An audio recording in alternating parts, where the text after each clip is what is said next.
Okay guys, you're in a nutshell with me, Ina. Nako, meron pong nabalita ngayon mga kababayan natin. 3 po sila.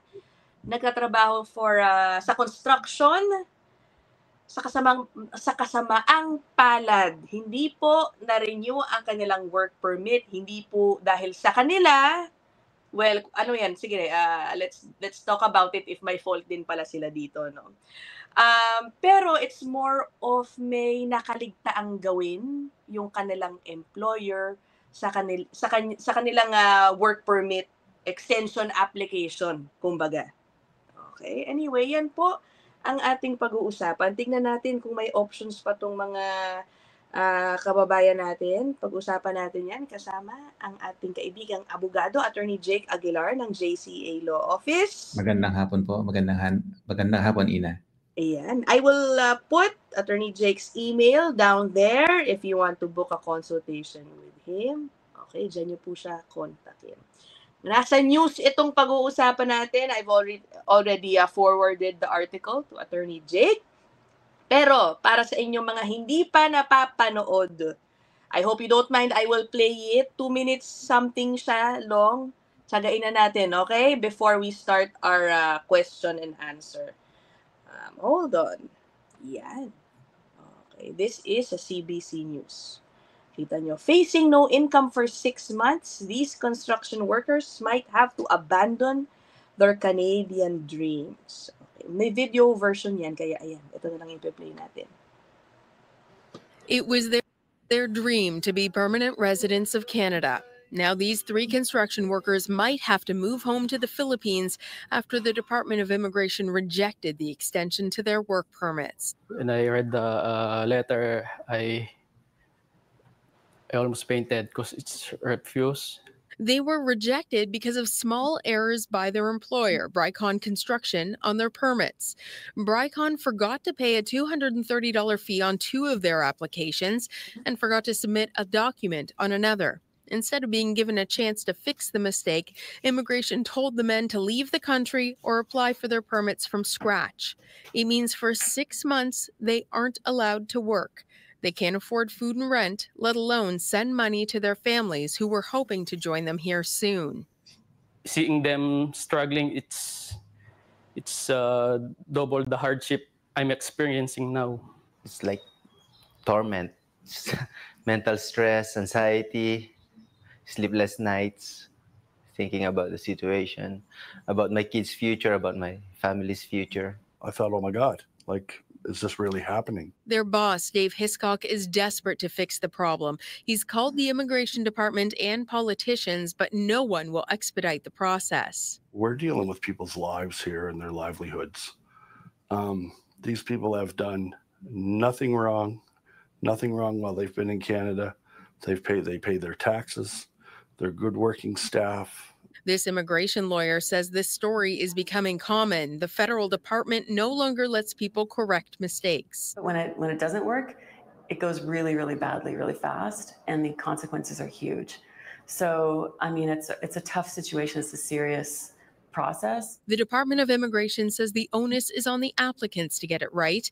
While they wait for their new permits to be processed, they're stuck, separated from family and unable to work, wondering if they'll be able to afford to wait it out or give up on their Canadian dreams. Carolyn Ray, CBC News, East. Yan. Okay, sige. Hold on. Tanggalin ko lang to. Alam mo, nakakalungkot, no, Attorney Jake? Kasi parang their employers mukha namang Ayos naman. Guilty naman siya. Masama naman ang kanyang loob. Aminado siya na siya ang may pagkukulang in this case.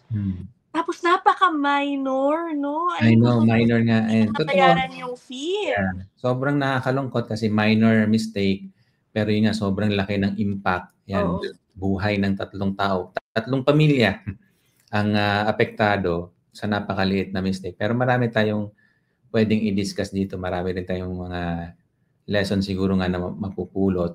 Unang-una, gusto ko lang mag-comment, Ina, if you don't mind. Yeah. Sabi kasi doon sa headline, facing no income for 6 months, these construction workers might have to abandon their Canadian dreams. Siguro naman hindi ganun ka-accurate yun. Kasi hindi naman to, end. This is not the end. May konting aberya, yes. Obviously, meron. Pero this is not the end. Pwede pa itong ma-overcome later on.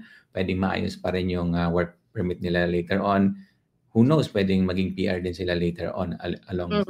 So, this is not the end. Hindi ito yung parang, abandon na natin yung Canadian. Maybe for now, yeah, may problem and then they may have to leave Canada for now. I don't know. Depende sa yung actual situation nila. Hindi kompleto sa akin yung information nila. Pero they may have to leave Canada. Maybe na kayang i-sustain yung sarili nila sa Canada. Pero yun nga, hindi yun yung end. Hindi yun yung hindi yun final. Pwede pa silang bumalik later on. Correct. Actually, buti na raise mo yung 6-month period na sinasabi. Kasi, binasa, may article version may written version, guys. Yeah. Yung 6 months, it appears dun sa video na talagang 6 months wala silang gagawin. Pero ang batayan pala for the 6-month period is the estimated processing time. Correct, yeah. Kung sila ay back to zero na application. Right, yes. Okay, pero as we all know, guys, depende po yan. 6 months could actually be 1 month, Correct. 2 months, Correct. a couple of weeks, who knows? It can be more, it can be less, yeah. Oo. So, i-clarify lang natin yun, Tapos, nakita ko rin sa article, Jake, I don't know if this will be a factor. Sabi dito, all of them have already applied to become permanent residents. Okay. So, at least meron, yun, maganda rin yun. Does that have any impact sa kanilang status? I don't think so. Kasi yung PR, hiwalay naman yun dun sa temporary residence nila, which is yung work permit nila. So, pwede pa rin magtuloy-tuloy yung permanent residency application nila. So, that's good. So, yun nga, definitely yung kasabi ko kanina, hindi to yung end nito. Pwede pa rin sila maging PR. Oo. Pag ganyan ba, Attorney Jake, sabi kasi nung parang in-interview, by the way, yan yung naka-highlight, baka sabihin niyo, wala akong batayan. Ayan, all have applied to become permanent residents. Halifax, Nova Scotia, okay. Yan, okay. Yeah. Okay, sabi po nung isang in-interview, dati daw, pinagbibigyan, di ba, to fix such errors. Actually, alam mo, I'm sure may magko-comment dyan sa baba na, hindi yan, minor mistake. Okay, fine, hindi ka nagbayad, that's a big deal. Ibig sabihin, in the past kasi, these are things that you can correct simply. Hindi naman yan fraud, di ba? Kung baga nakaligtaan. So, ngayon ba nagiging strict na talagang hindi na let me say something about that based on our experience then. We've been doing this for 9 years na, yung immigration. Big deal yon. Hindi siya small deal. Hindi ka nagbayad Sino bang di ba? Ikaw ba naman kahit saan ka pumunta, hindi ka nagbayad, ipaprocess ba yon, di ba? So, parang that's very obvious na rin. Plus yung hindi pag-submit ng required LMIA, importante yun yung second mistake yata, or third, sorry, na sinabi dito, yung labor market impact assessment, di ba? Hindi daw na-submit. Oo nga, yung Lamia pala ito. So, dalawa, hindi niya nabayaran. Tapos yung isa, nakalimutan niyang isubmit. Major yun. Kasi napakalinaw rin sa mga instructions na dapat, bago ka, may checklist, di ba? O, kumpletuhin mo yung checklist. Oo. Kulang, hindi kompleto yung application, hindi namin ipaprocess yan, parang gano'n. So, or mare-refuse ka. So, maliit na bagay sa tingin natin o sa tingin ng iba, pero malaki ang impact talaga noon. Hindi mo pwedeng pabayaan yon. And then, yun nga din. So, it seems nga na hindi sila nag-hire ng professional, sila lang din. Kaya nga tinan mo, twice na. 2 beses na hindi nagbayad ng 230. So, para bang hindi pa sila natuto dun sa first instance na baka sabay in-apply. Baka sabay. Baka gano'n. So, possible din yon. Pero, yun lang. Kasi yung government din naman, ayaw nilang masyadong maging lax. Kasi otherwise nga, yung ibang tao, yun ang iisipin, maluwag naman pala. So, ngayon, hindi nila masyadong aayusin yung application nila. Ang bagsak nun sa immigration din, lalo silang nahihirapan kasi ang daming kulang, i-remind pa nila yung mga tao, yung bayad mo. Di ba parang lalong dadami yung trabaho nila, lalong hahaba yung processing time. Siyempre ayaw din naman ng government yon. Gusto ng government efficient. At saka wala sa kanila yung blame, parang gano'n. Yung blame nito, obviously, wala sa immigration, nasa applicant. Yung tama yung sinabi dito, yung onus, yung obligation, nasa applicant. It's always with the applicant. At the end of the day, actually, even if you hire somebody, Tama yun, a tama lawyer, a yun. consultant. At the end of the day, it is still your Correct. responsibility to double check all the applications na naiintindihan mo lahat din yung sinubmit. Kasi unang-una sila yung may malaking interest dito. So dapat ayusin nila yung application, make sure na kumpleto. So yun lang naman yung pinaka-lesson dito. Oo. Ito sana nanonood yung tatlo for some reason makaabot man ito sa inyo because itatanong ko ngayon kay Attorney Jake parang free consult ito in a way. Sorry, I hope you don't mind. Walang problema. Basta makatulong tayo. Bakit? I hope you don't mind. But okay, if they were to ask you, they have a 90 days restoration period. Okay, what is the best course? Anong gagawin nila for you kung ikaw ang tatanungin? So, kung nawalan sila ng status, kasi marami pa nga dito na hindi natin alam, usually I have to ask them. Mm-hmm. Kung nawalan sila ng status, like within 90 days, pwede pa itong ipa-restore. Nasa rules naman yon. So, pa-restore lang nila. At least, hopefully nga, tama na yung application nila next time, ma-approve na. So, pag nangyari, okay na, kalimutan na natin yung nakaraan, okay na ulit, siguro nga yan, may konting period na hindi sila nakapagtrabaho, hindi sila kumita, but at least lagpas na yon. Yung mas ma-worse doon, kunyari, halimbawa, lagpas na ng 90 days, di ba? Hindi pa sila nakaka-restore. Supposedly nga, technically, hindi na talaga yon pwedeng ipa-restore. So, ano na yon? Tipong kailangan mo na rin talaga mag-exit na. Pakita mo sa Canada na sumusunod ka sa rules, di ba? Oo. Pero pwede ka pa rin mag-attempt, lalo ito na-publicize na, medyo sumikat na yung case na ito. Kasi pwede ka pa rin mag-appeal sa discretion ng officer. At the end of the day, discretionary pa rin ito dun sa officer. So kahit hindi nila na-meet technically yung rules, it's up to the officer pa rin naman kung luluwagan niya yung rules, magiging lenient siya sa implementation ng rules. So dalawa din ang binabalanse ni officer. Siyempre ayaw niya na rin masyadong maging technical kasi nga ang laki ng impact, kawawa na pauwiin mo pa, magastos, etc. etc. But at the same time, gusto ni officer na maging stricto kasi ayaw nga nilang abusuhin yung sistema.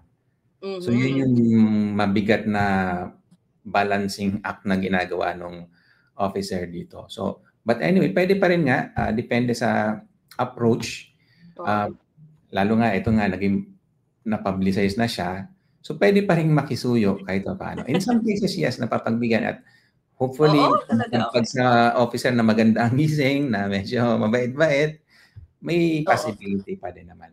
Okay. Actually, binabalikan ko tong article, Yeah. Ang sabi yata, mukhang yung directive is, must leave Canada already. Meron pa ba silang option to file a restoration pag gano'n ang nakasulat doon? Kasi ang sabi sa article, leaving them with the option to either restart their entire application from scratch or depart in 90 days.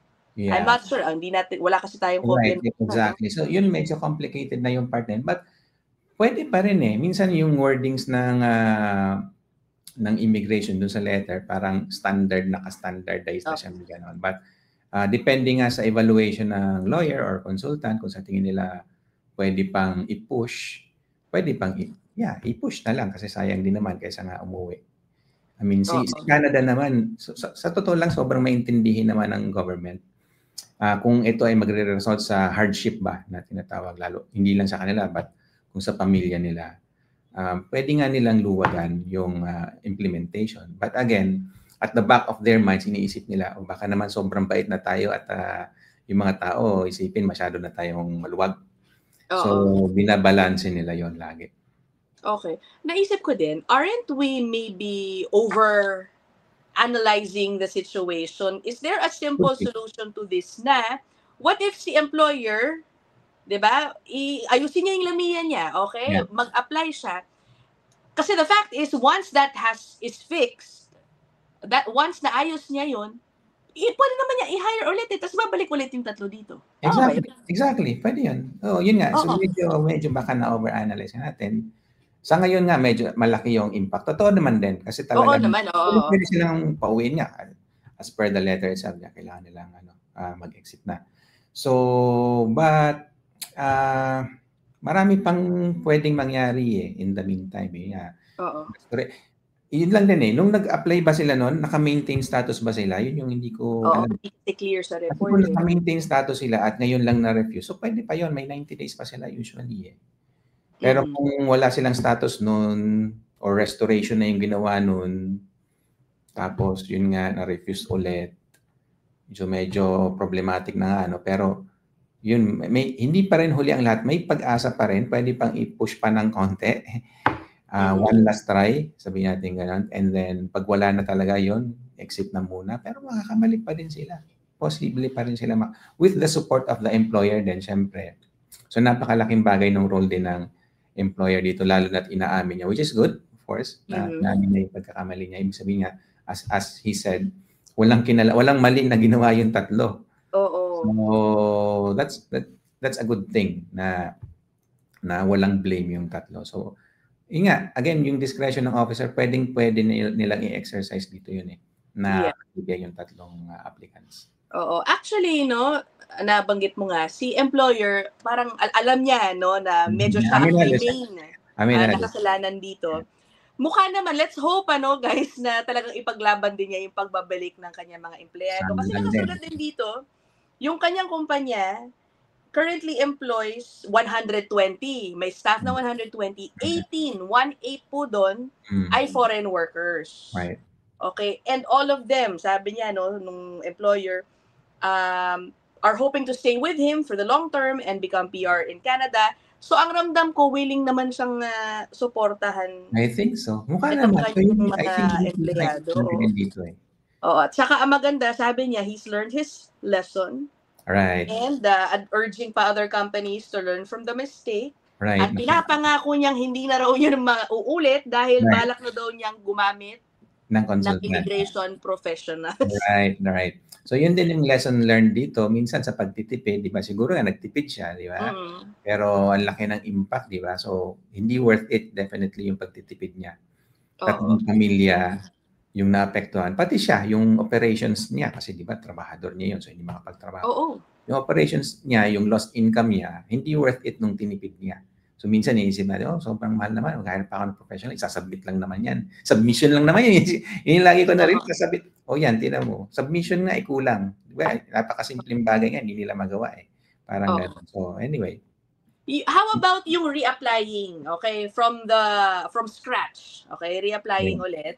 Tapos, ano mangyayari doon, Attorney Jake? Will they be on visitor status while they wait for any action from IRC?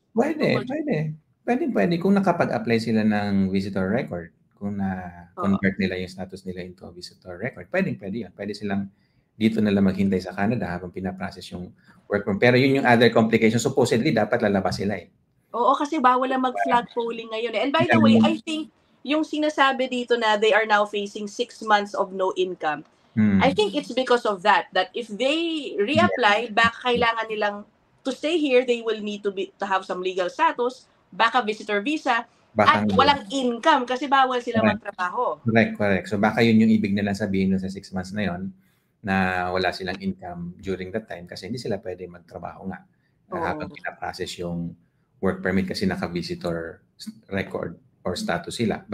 We're just assuming, hindi yung information natin. Pero if ever yun nga yung nangyari na kinonvert po na into visitor, definitely hindi sila pwede magtrabaho.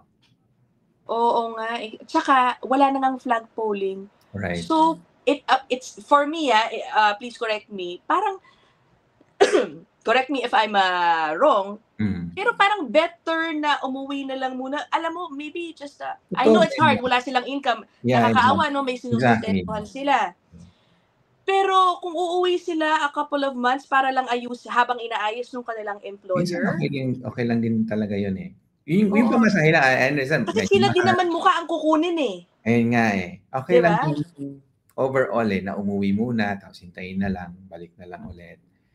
Yung pamasahe lang, syempre, I understand, hindi mura ang pamasahe, di ba? Tsaka syempre yung time din na mawawala ka mahabang biyahe papunta Pilipinas, di ba? But overall, yun nga, okay lang yun. Parang konting hitch lang sa ngayon. Pero pwede silang bumalik. Oo. Wala Guys, namang- hindi natin din manamaliit yung kanilang Hindi naman. pagdadaanan kung uuwi sila, ha? What we're saying is, at least there's still a good side to it. Kung Definitely. very eager naman si employer na sila pa din ang kukunin, maayos at maaayos, hindi ba? And I'm looking forward nga, since naka-file na yung PR nila, I'm looking forward later on to know na pag na-approve na yun. At Oo. least good news, di ba? Yeah. All's well that ends well, sabi nga ni Shakespeare, di ba? Oo nga. So, we'll Okay. look forward to that. Sana mabalitaan natin later on na Yeah. ano na mangyayari. Okay. Well, anyway, no, sana umabot ito doon sa 3 apektado nating kababayan at email ninyo ko if you have other concerns, maybe. Mabait naman si Attorney Jake. Wala pong problema. I-refer natin Wala sa pong kanya yung katanungan ninyo, no? Yeah. Again, another reminder, paulit-ulit ito, double check all your requirements, your submissions, your Right. documents. Yeah. Kahit pa nga, meron kayong binabayarang tao, sa totoo lang. Right. Totoo din yan. Tama po yan. Oo. Okay. Sige na. We will just end this discussion here for now. Thank you so much, Attorney Jake. Again, his email is down there. Crawling. You can shoot him an email if you want to book a consult. Okay? So, okay. We will end this episode here. See you in the next one. Bye!